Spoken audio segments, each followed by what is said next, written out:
GT Holidays, South India's #1 travel brand. You know you are special when you're with GT Holidays. நலம் காக்கும் ஸ்டாலின், உங்கள் குடும்பத்தின் நலன் அரசின் பொறுப்பு. கட்டணமில்லா மருத்துவ சேவைகள். பழைய நகையை கொடுத்து பை டு 11 monthsல அதே அடைக்கு புது நகையை எடுத்துக்கோங்க. எக்ஸ்ட்ராவா ₹1 தர வேண்டாம். Magic old gold exchange. Nakkheeran நேயர்களுக்கு வணக்கம். இன்று நம்முடன் கருத்துக்களை பகிர்ந்து கொள்ள இணைந்திருக்கிறார் திமுக செய்தி தொடர்பாளர் மதிவாணன் அவர்கள். வணக்கம் சார். வணக்கம். தேர்தல் நேர்மையாக நடக்கல, தேர்தல் ஆணையம் நேர்மையாக நடந்திருந்தா காங்கிரஸ் ஒன்றியத்தில் ஆட்சியில் இருந்திருக்கும். கர்நாடக மாநிலத்தில் ஒரு தொகுதியில் நாங்கள் செய்த ஆய்வில் பல்வேறு முறைகேடுகள் நடந்திருக்கிறது கண்டுபிடிக்கப்பட்டது அப்படிலாம் ராகுல் காந்தி சொன்னார். வாக்கு திருட்டு நடந்திருக்கு அப்படின்னு சொல்லிட்டு பீகாரில் இப்போ பேரணியும் நடக்குது. தமிழ்நாடு முதலமைச்சரும் அங்கே போய் பங்கேற்றார். இந்தியா கூட்டணி கட்சியினர் பலர் அந்த பேரணியில் பங்கேற்றாங்க. இப்போ இந்தியா கூட்டணிக்கு செல்வாக்குலாம் அதிகமாக இருக்குது அப்படின்லாம் நீங்கள் சொல்லிட்டு வரீங்க. இப்போ இந்த நேரத்தில் இந்தியா டுடே சி ஓட்டர்ஸ் கருத்து கணிப்பு வெளியாகிருக்கு. இப்போ இந்த நேரத்தில் நாடாளுமன்ற தேர்தல் நடந்ததுன்னா தேசிய ஜனநாயக கூட்டணிக்கு 324 தொகுதிகளும், இந்தியா கூட்டணிக்கு 208 தொகுதிகளும் கிடைக்கும். அதே நேரத்தில் தமிழ்நாட்டில் நாடாளுமன்ற தேர்தல் இந்த நேரத்தில் நடந்ததுன்னா திமுக கூட்டணிக்கு 36 தொகுதிகள் கிடைக்கும், அதிமுக பாஜக கூட்டணிக்கு 3 தொகுதிகள் கிடைக்கும் அப்படின்னு சொல்லப்பட்டிருக்கு. எப்படி பார்க்குறீங்க? இல்லை, இப்போ ஒரு கருத்து கணிப்புன்றது வெளிப்படையா நேர்மையா நடத்தியிருந்தாங்கன்னா அதில் எந்த விதமான மாற்று சந்தேகமும் வேண்டாம். இதே சி ஓட்டர் தேர்தலுக்கு முன்னாடி ஒரு கருத்து கணிப்பு இடும்போது என்ன சொன்னாங்கன்னா 4லேருந்து 5 தொகுதி என்டிஏ கூட்டணி ஜெயிக்கும்னு சொன்னாங்க. இப்போ அதே தான் அவங்க திரும்பவும் சொல்றாங்க. நீங்க வெளிப்படையா ஒரு விஷயத்த பாருங்களேன். நீங்க சி ஓட்டர் சொன்ன கருத்து கணிப்புல எந்த இடத்துலலாம் உண்மை இருக்கு, எந்த இடத்துலலாம் பொய் இருக்குது அப்படின்னு கொஞ்சம் விளக்கமா பார்க்கணும். நம்ம இப்போ தளபதி முத்துவேல் கருணாநிதி ஸ்டாலின் அவருடைய ஆட்சியில நாங்க நிரூபிக்கப்பட்டிருக்கோம். அதாவது 2019, 2021, 2024 தொடர்ச்சியா வெற்றி பெற்றிருக்கோம். அதே நேரத்துல கடந்த நாடாளுமன்ற தேர்தலுக்கும் இந்த நாடாளுமன்ற தேர்தலுக்குமே பார்த்தீங்கன்னா 100% வெற்றியை மக்கள் பரிசா கொடுத்துருக்காங்க. தொடர்ச்சியா 14 வெற்றியை மக்கள் பரிசு கொடுத்துருக்காங்க. நீங்க இந்த திட்டங்களுக்கும் மக்களுக்கான சட்டங்களுக்கும் மக்கள் 100% வெற்றியை ஆல்ரெடி பரிசா கொடுத்துட்டாங்க. இப்போ இந்த கூட்டணி 2 சீட்டு ஜெயிக்கும், 3 சீட்டு ஜெயிக்கணும், அது சி ஓட்டருடைய விருப்பமா இருக்கலாம். ஆனா மக்களோட விருப்பம் எதுவா இருக்குன்னா திராவிட மாடல் ஆட்சி தான் சிறந்த ஆட்சி, நல்ல ஆட்சின்னு சொல்லி தான் அவங்க ஆல்ரெடி 100% வெற்றியை கொடுத்துட்டாங்க. 14 வெற்றியை தொடர்ச்சியா கொடுத்துருக்காங்க. இதுல எந்த சந்தேகமும் யாருக்குமே தேவையில்லைன்றதுதான் எங்களுடைய கருத்து. ஆனா ஆல் இண்டியாவை பொறுத்த வரைக்கும் நீங்க பார்க்கும்போது ராகுல் காந்தி சொல்றது நிதர்சனமான உண்மை. ஓட்டு வாக்கு திருட்டுன்றது வெளிப்படையா சொல்லப்பட்ட குற்றச்சாட்டுக்கு இதுவரைக்கும் தேர்தல் ஆணையம் பதில் சொல்லவே இல்லையே. உச்ச நீதிமன்றம் கேட்டு இருக்கு. பீகார்ல 65 லட்சம் வாக்காளர் நீக்கி இருக்கீங்க. இதுக்கெல்லாம் ஒரு விவாதம் வரும்போது இதை பத்தி கோர்ட்ல கேட்கும்போது நீங்க எப்படி இதை நீக்கினீங்க, ஆதார் கார்டை ஏன் எடுத்துக்க மாட்டீங்க, ஏன் வாக்காளர் பட்டியல் எடுத்துக்க மாட்டீங்கன்னு கேட்கும்போது எல்லா இடத்துலையுமே வாய்மூடி மௌனியா தான் உச்ச நீதிமன்றத்துல தேர்தல் ஆணையம் இருந்திருக்கு. அதனால நீங்க வட இந்தியாவை பொறுத்த வரைக்கும் நீங்க பிஜேபிக்கு ஆதரவா தான் தேர்தல் ஆணையம் செயல்பட்டது. அதனாலதான் அந்த தேர்தல் நியமன மசோதாவே மோடி கைக்கு கொண்டு போகப்பட்டது. நீங்க அதுக்கு முன்னாடி பாத்தீங்கன்னா உச்ச நீதிமன்ற நீதிபதி இருந்தார் இல்ல, அதுல அது எதுக்கு நீக்கப்பட்டது சொல்லுங்க? பிரதமரா தேர்ந்தெடுக்கப்பட்ட அமைச்சர் அப்படின்னு ஒரு எதிர்கட்சி தலைவர், இதுல 3ல் 2 பேருன்னு சொன்னா அது எப்படி நியாயமா இருக்குமா? இந்த நியாயமே இல்லாம தேர்தல் ஆணையரை நியமிச்சிருக்காங்க. அந்த நியமிக்கப்பட்ட தேர்தல் ஆணையர் மோடிக்கும் பிஜேபிக்கும் விசுவாசமா இருக்காருன்றது பல இடத்துல நிரூபிக்கப்பட்டிருக்கு.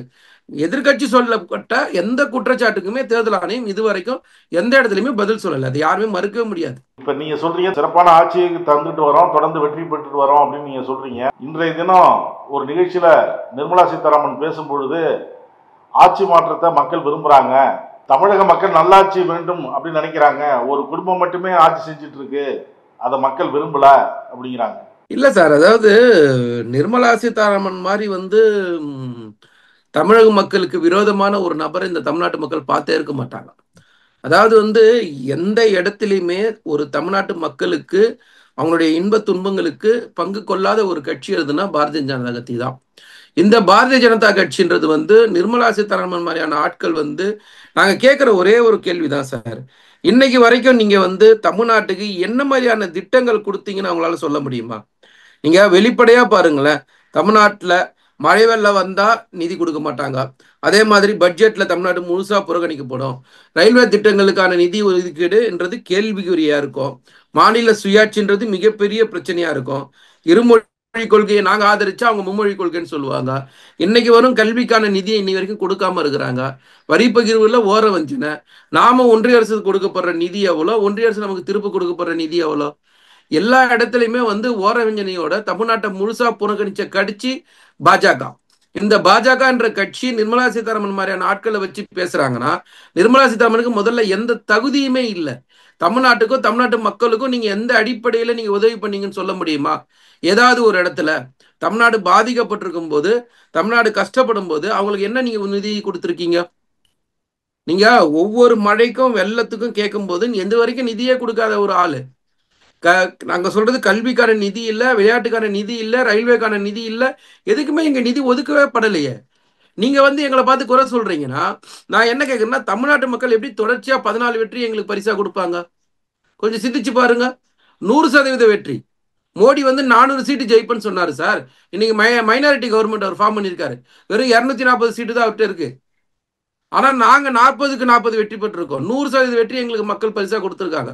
நீங்க யோசிச்சு பாருங்க. அப்ப மக்களுக்கான ஆட்சி யாரு செய்யறா?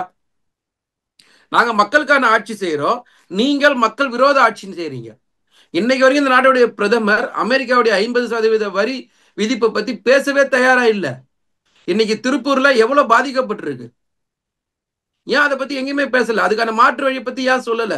அந்த பாதிக்கப்படுற தொழிலாளர்களுக்கு என்ன பேக்கேஜ் அறிவிச்சிருக்கீங்க? எதுவுமே செய்யலையே சார். செய்யாம நீங்க வெறும் வாயில வடை சுட்டா எப்படி சார் அது? சார், மோடி சுட்ட வடையை விட நிர்மலா சீதாராமன் சுட்ட வடை இன்னும் மோசமான வடை. அப்ப கண்ணுக்கு தெரிஞ்சு இவங்க வெறும் வாயில வடை சுடுறாங்களே தவிர மக்களுக்கான திட்டங்கள் எதுவும் இவங்க செய்ய தயாராவே இல்லை. மக்கள் விரோத ஒரு கட்சி பாரதிய ஜனதா கட்சி. நீங்க நேர்மையா தேர்தல் நடத்தினா பாரதிய ஜனதா கட்சி வீட்டுக்கு அனுப்பப்படுன்றது எந்த விதமான மாற்று கருத்து வேண்டாம், எந்த சிந்தனையுமே வேண்டாம் அதை பத்தி உங்களுக்கு. ஆனா எங்களை பேசுறதுக்கு எந்த தகுதி நிர்மலா சீதாராமனுக்கு இல்ல, பிஜேபிக்கு இல்ல. நீங்க முதல்ல தமிழ்நாட்டு மக்களை, தமிழ மக்களோட நில்லுங்க. அப்பதான் உங்களுக்கு தமிழ்நாட்டு மக்களை பத்தி கொஞ்சமாவது தெரியும். மக்கள் விரோத தமிழர்களுடைய விரோத கட்சி பாஜக கட்சி. எடப்பாடி பழனிசாமி கடுமையாக திமுகவை விமர்சனம் பண்றாரு. உங்களுடன் ஸ்டாலின் அப்படின்னு மனுக்கள் வாங்கினீங்க, மக்களும் தங்களுடைய வழிகளை கோரிக்கைகளை கொண்டாந்து கொடுத்தாங்க. ஆனால் அதை மதிக்காம அதை ஆற்றில் வீச எறியப்பட்டிருக்கு அந்த மனுக்கள். அது சம்பந்தமா தெளிவா சம்பந்தப்பட்ட அதிகாரிகள் இன்னைக்கு வரைக்கும் பேசியிருக்காங்க, வெளிப்படையா பிரஸ் மீட் கொடுத்துருக்காங்க. அது மற்ற கோரிக்கைகளாக நிறைவேற்றப்பட்டிருக்கு. அப்படி நீங்க சொல்ற மாதிரி பொதுவெளியில் வீசி எறியப்பட்டதுன்னு சொல்லியிருந்தா அதுக்கான நடவடிக்கையும் எடுக்கப்படும் சொல்லி சம்பந்தப்பட்ட அதிகாரிகளே சொல்லிட்டாங்களே. வேற யார் இதுல சொல்லணும்? எடப்பாடி பழனிசாமிக்கு ஒரு பிரச்சனை இருக்கு சார். அது எல்லாத்தையுமே அவர் என்ன பண்றாருன்னா துண்டு துண்டா பாக்குறாரு, துண்டு துண்டா படிக்கிறாரு. வீடியோ வெளியாச்சு இல்ல, நான் எங்க காட்சி ஊடகத்துல இல்ல நாங்க எங்க சொன்னோம்? சம்பந்தப்பட்ட துறை அதிகாரி நேத்து பிரஸ் மீட் கொடுத்தாங்களே, அப்ப அதை பார்க்கலையா யாருமே? அந்த கொடுத்த மனுக்கள் எல்லாம், அந்த குறைகள் எல்லாம் நிவர்த்தி செய்யப்பட்டதுன்னு தெளிவா சொன்னாங்க நேத்து. இருந்தாலும் வீசி எறிஞ்சது யாருன்றதை கண்டுபிடிச்சு நடவடிக்கை எடுக்கணும்னு சொல்லிட்டு காவல்துறையில கம்ப்ளைண்ட்ஸ் கொடுக்கப்பட்டிருக்கு. சோ வெளிப்படையான நிர்வாகம் செய்யறோம் சார், இதுல யாரையும் மறைச்சலாம் செய்யலையே. அப்ப எடப்பாடி பழனிசாமிக்கு ஏதாவது ஒரு காரணம் கிடைக்குமா, அதுல நாம ஏதாவது குளிர் காயலமா நினைக்கிறாரே தவிர அவர் போடுற பால் எல்லாமே நோ பாலா தான் இருக்கு. அதான் பிரச்சனை. அவர் மக்கள் கிட்டயே இல்ல சார், அந்நியப்பட்டு நிக்கிறாரு. ஸ்டாலின் அரசு மீது மக்கள் கடும் கோபத்துல இருக்கிறாங்க. தமிழகம் முழுவதும் நான் சுற்றுப்பயணம் செய்யும் போது அதை நான் நேரடியா பாக்குறேன். 60 லட்சம் மக்களை இது வரைக்கும் நான் சந்திச்சிருக்கிறேன். 6700 கிலோமீட்டர் பயணம் செஞ்சு மக்களுடைய எண்ணங்களை நான் பார்த்துருக்கேன். கடும் கோபத்துல மக்கள் இருக்கிறாங்க. அதிமுக ஆட்சி வரும் வரைக்கும் நான் தூங்க போறது இல்ல சார். நான் என்ன கேட்கறேன்னா, இப்ப தேர்தல் நடந்து எத்தனை நாள் ஆகுது? ஒரு வருஷம் இருக்குமா? ஒரு வருஷத்துக்கு முன்னாடி நீங்க குற்றச்சாட்டுகள் சொன்னீங்க, என்னென்னவோ கதை கட்டினீங்க. மக்கள் அந்த இடத்துல முடிவு பண்ணிட்டாங்கல்ல சார், யார் உண்மையை பேசுறா, யார் பொய் பேசுறான்னு. எடப்பாடி பழனிசாமி பேசின அத்தனை பொய்களுக்கும் பதில் தான் அவர் 20% வாக்கு வாங்குறாரு. எங்க கூட்டணி 47% ஓட்டு வாங்குது, அவங்க கூட்டணி வெறும் 22% ஓட்டு தான் சார் வாங்குச்சு. அப்ப நீங்க பேசின குற்றச்சாட்டு எல்லாமே பொய்யான குற்றச்சாட்டுன்னு மக்கள் புறந்தள்ளிட்டாங்கல்ல. அப்போ மக்கள் புறந்தள்ளியது பிறகு நான் மக்களை பாக்குறேன்னா, மக்களை நீங்க சுந்தரா டிராவல்ஸ்ல வர மாதிரி ஒரு பஸ் எடுத்துன்னு சுத்துறது யார் வேணா சுத்தலாம் சார். மக்களோட நிக்கிறதுக்கு வழி என்னன்னு பார்க்கணும். மக்கள் சொல்ற கருத்துக்கு ஆதரவான கருத்து திமுக இருக்கிறதுனால தான், மக்களுக்கான திட்டங்களை திமுக தீட்டுறதுனால தான் தொடர்ச்சியா திமுகவுக்கு மக்கள் வெற்றியை பரிசா கொடுத்துக்கிட்டே இருக்காங்க. நீங்க மக்களுக்கான திட்டங்களை கொடுக்கறது இல்லை. அதனாலதான் உங்களுக்கு தொடர்வே 14 தோல்வியை எடப்பாடி பழனிசாமிக்கு மக்கள் பரிசா கொடுத்துருக்காங்கன்றதை எடப்பாடி பழனிசாமி உணரணும். அதுதான் எடப்பாடி பழனிசாமிக்கு நல்ல வாய்ப்பா இருக்குமே தவிர, அதை விட்டுட்டு பொய் பேசுறதுனால மக்கள் மீண்டும் எடப்பாடி பழனிசாமியை பொருந்தல தான் செய்வாங்க. நான் போற இடத்துலலாம் மக்கள் எழுச்சியா வராங்க, அதுவே அதிமுக வெற்றிக்கு சாட்சி. 2026 நிரந்தரமாக திமுக வீட்டுக்கு போகும் அவரு. இல்ல சார், நான் தான் சொல்றேன், நிரந்தரமா போகும், மெகா கூட்டணி அமைப்பேன், நாங்க வெற்றி பெறுவேன்னு சொல்லி இதைத்தான் எடப்பாடி பழனிசாமி பேசுறாரு. மக்கள் ஏத்துக்கணும்ல எடப்பாடி பழனிசாமிய. எடப்பாடி பழனிசாமியை பொறுத்த வரைக்கும் மக்கள் ஏத்துக்கிற இடத்துல எடப்பாடி பழனிசாமி இல்ல. மக்கள் எல்லாம் கிழக்குல போனா எடப்பாடி பழனிசாமி மட்டும் மேற்குல போவாரு. அதனாலதான் எடப்பாடி பழனிசாமி தொடர் தோல்வியை சந்திக்கிறாருன்றதை அவர் மறுக்க கூடாது, மறந்துடவும் கூடாது. ஜெர்மனி, இங்கிலாந்துக்கு முதல்வர் போயிருக்கிறார். முதலீடுகளை ஈர்க்க தானே இந்த பயணம். ஆமா, அதாவது நிச்சயமா சார். அதாவது முதலமைச்சர் கடந்த முறை போனதும் சரி, இந்த முறை போகிறதும் சரி, 10 லட்சம் கோடியை 1 ட்ரில்லியன் எக்கனாமிக்னு சொல்லிட்டு நம்மளுடைய எக்கனாமியை டெவலப் பண்றதுக்காக நம்ம போராடிக்கிட்டு இருக்கோம். நீங்க முதலமைச்சர் ஏற்கனவே சொன்னதுதான், 10 லட்சம் கோடி முதலீடு இருக்கணும்ன்றது எங்களுடைய டார்கெட். சுமார் 35 லட்சம் பேருக்கு வேலை வாய்ப்பு உருவாக்கணும்ன்றது எங்களுடைய டார்கெட். அதை நோக்கி தான் நம்ம போறோம். அதனாலதான் இன்னைக்கு பாத்தீங்கன்னா இந்தியாவிலேயே அதிக தொழிற்சாலைகள் இருக்கிற நம்பர் 1 மாநிலம் தமிழ்நாடு, அதிகப்படியான பெண்கள் வேலைக்கு போற மாநிலம் தமிழ்நாடு, கல்வியில நம்பர் 1 மாநிலம் தமிழ்நாடு, பெண் கல்வியில நம்பர் 1 மாநிலம் தமிழ்நாடு, உயர்கல்வியில நம்பர் 1 மாநிலம் தமிழ்நாடு.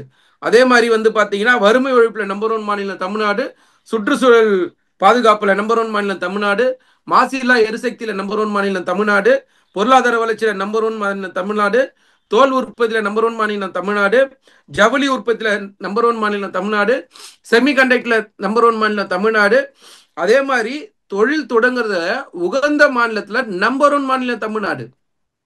இன்னைக்கு அதோட விளைவு பொருளாதார வளர்ச்சியில இந்தியாவுடைய வளர்ச்சியை விட 2 மடங்கு அதிகமா இருக்கு தமிழ்நாடுடைய பொருளாதார வளர்ச்சி. நாம சொல்லல, ஒன்றிய அரசு சொல்லிட்டு.